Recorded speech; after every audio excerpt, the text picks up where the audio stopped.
Hello. So, one thing I was um, considering is how interesting it would be if I were to use the words, let's do what is best for all, in everyday context. So, where I'm interacting with people and some question comes up about something or other, I can suggest, hey, let's do what's best for all. And it would be this, this, and this for this and this reason. Or why not do what's best for all? We can do this and then we do that. My suggestion is to do what's best for all. So let's consider this person, this thing, that thing, this thing in the world, this thing, the potential consequences, etc. So to really find ways to actively use words that are what is best for all, that in order to really live it and really show it and really kind of bring it into people's awareness and vocabulary. Because if we don't have that kind of input or that kind of like stimulus, some kind of information or some kind of context or some kind of story or example where what is best for all is there, it's seen, it's shown, it's lived, then it's a little bit more difficult for people to see it and understand it, versus it being something that you do see and understand what it is within the context of words, of a story or even a TV show or a movie, to really show the nuance of it, the complexity but also the simplicity of it, and how it's applied within oneness and equality. To really show how it doesn't matter the situation, there's always that side effect, there's always a consequence, there's always that point of it's not being about fighting evil, it's about taking responsibility, really living those principles that Destiny represent or is showing, teaching, those principles that are very life principles that are the beneficial, supportive nurturance of life. And I see in movies and TV shows and stories, it's not really there. It's kind of not fully lived, not fully shown. You see examples where it's still within the dimension, the separation of good versus evil. Still a point of either being like consequence and making mistakes and doing things that are where there's no growth, there's no challenge, there's no expansion, and kind of just pure entertainment, I suppose, not really representing the real depthness of humanity, of life.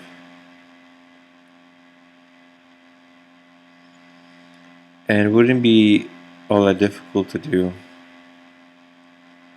And it's really about giving that kind of word and example, that kind of story, that kind of way of approaching life, approaching situations, approaching the moment. For example, it would be interesting to have storybooks, to have it being part of conversations. I suppose, though, if I were to reflect on everyday life and conversations, usually it goes to a point of entertainment, not really a point of anything substantial. But at times, there is that point where someone is talking about a problem and maybe they're complaining, for example, then you can introduce, why not do what's best for all, for example. To not go into the point of complaining, but to actually look for a solution, to be practical. To be honest, yes, there are going to be people, perhaps even most people, perhaps even all people, they're going to react and resist you, even just suggesting such a thing. Because they will say something like, they have the right to be angry, they have the right to complain.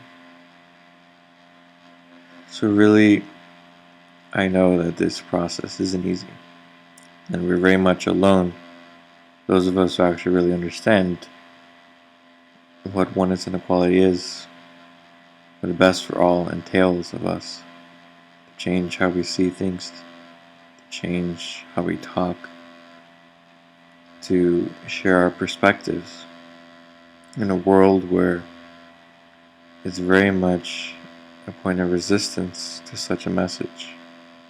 If we really were to speak about it fully and openly. But it needs to be spoken and shared in some way, in some context. Whatever way it can be done. Online, offline. Because having that message, having those principles being more and more lived in everyday life, more and more shown and through example,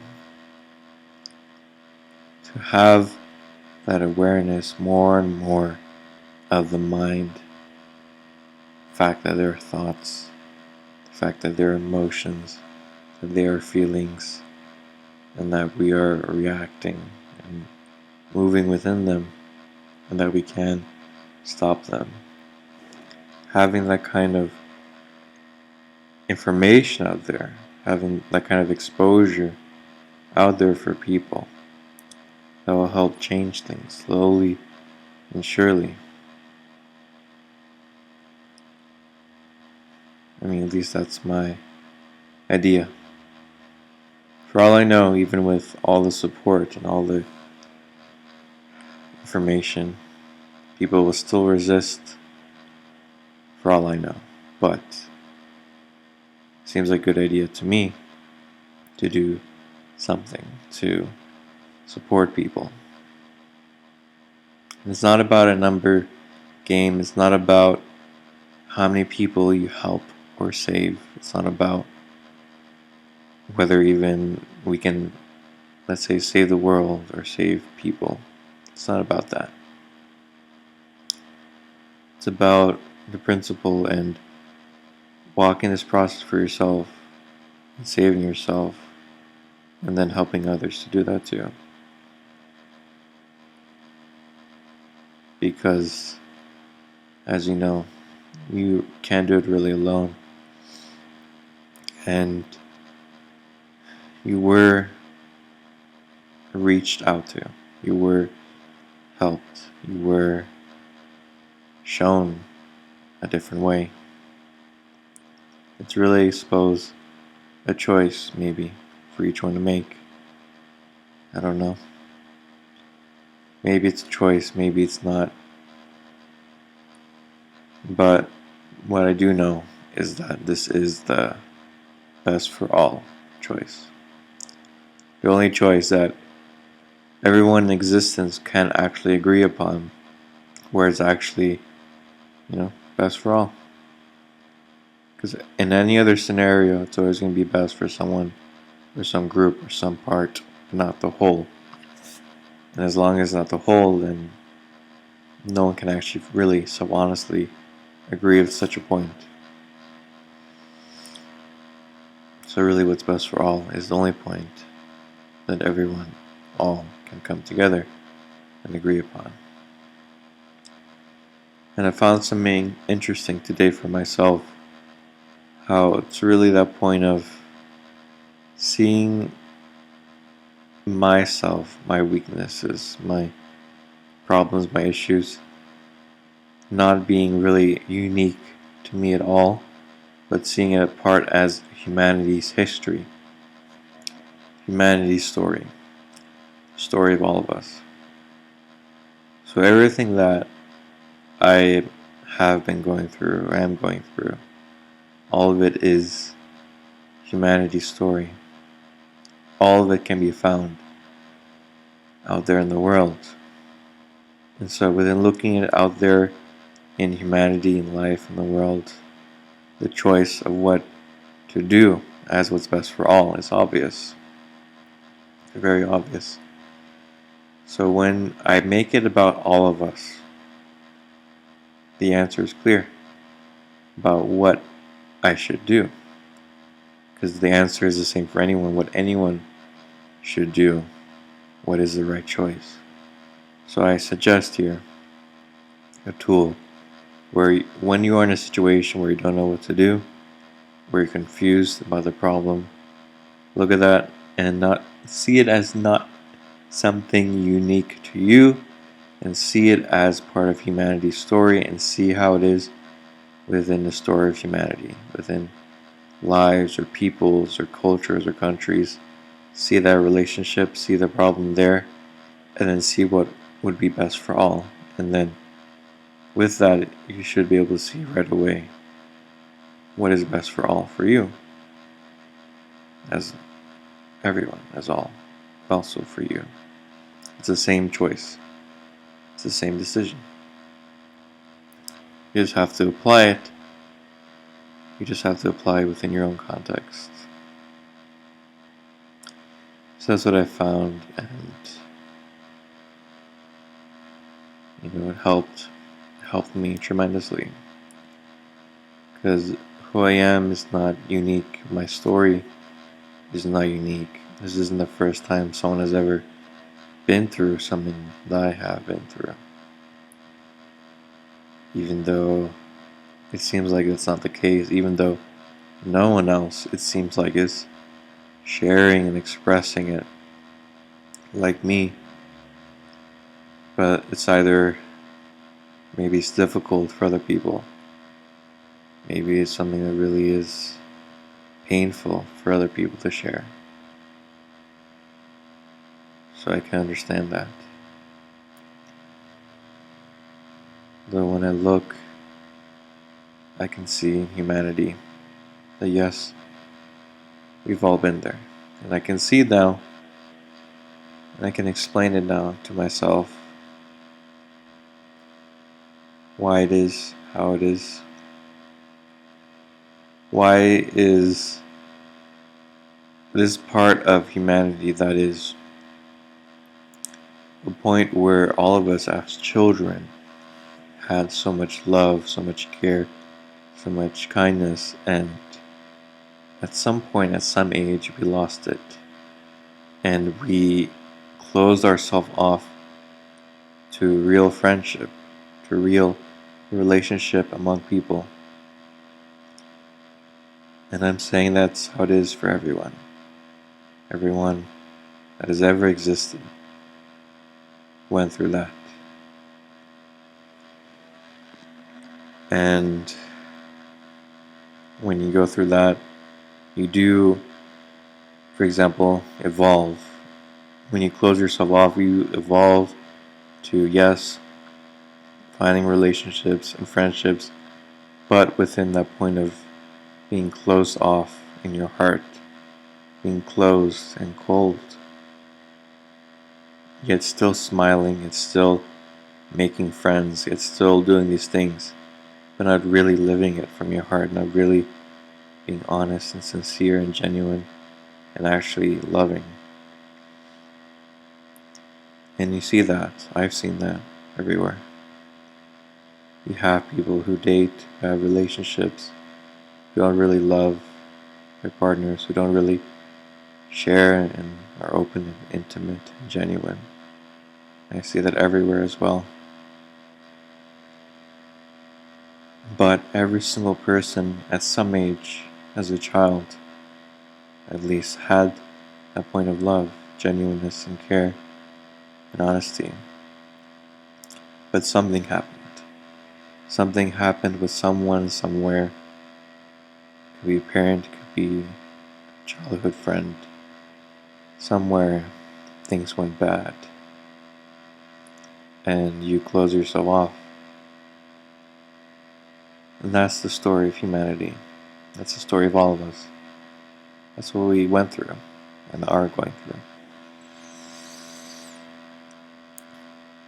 But the answer is to get back to the point of the heart. To really love your friends for real. To actually really open yourself up for real. To really enjoy people's company. And that's not easy. It is simple, but it's not easy. Because you have to walk a process of walking through all the suppression, all the anger, all the fear, all the pain.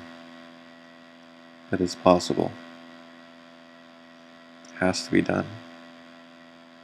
If we really want to live, if we really want to give an example for children, that has to be done. And for me, there's more to this story.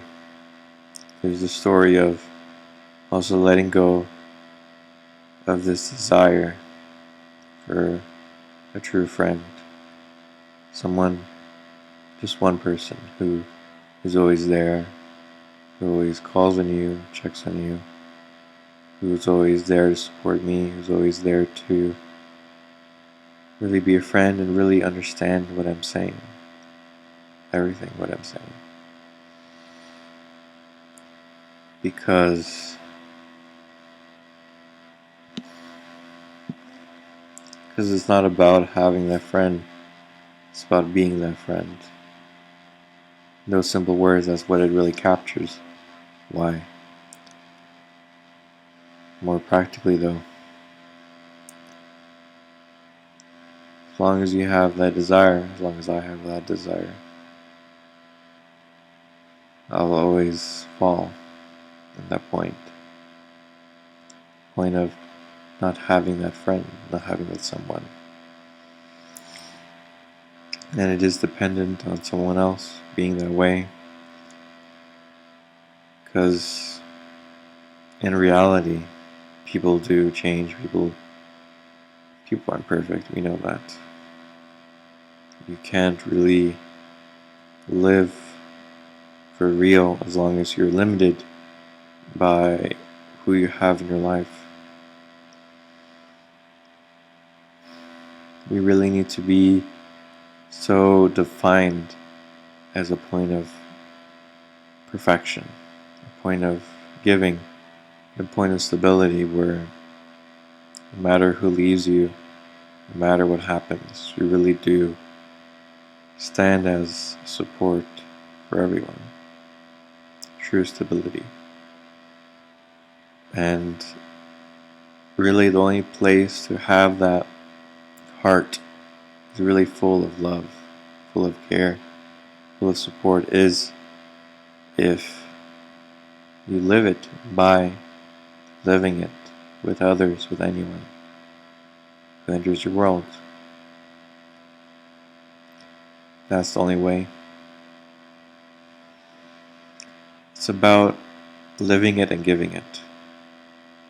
When you do it, it doesn't matter whether you're friends for 5 minutes, an hour, a month, years. I had an experience today where I helped a woman with her supermarket bags. Just a second, just lifting a few bags in. And that reminded me of this thing today. Point of living love, but you don't even think about it. You just do it, you smile, and you enjoy the other person. Nothing else matters in that moment. And that's being a real friend to everyone, to anyone. And that really is really living and really being satisfied with life, who I am, how I'm acting, what I'm doing, and knowing that I am being supportive.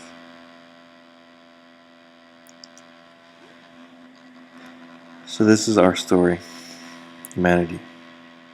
I am one person, but I do represent everyone. As one human, I do represent humanity,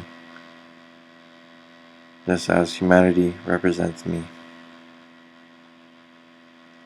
So we can do it. Anyone can change and live for real. So, thank you for listening. Have a good one. Bye.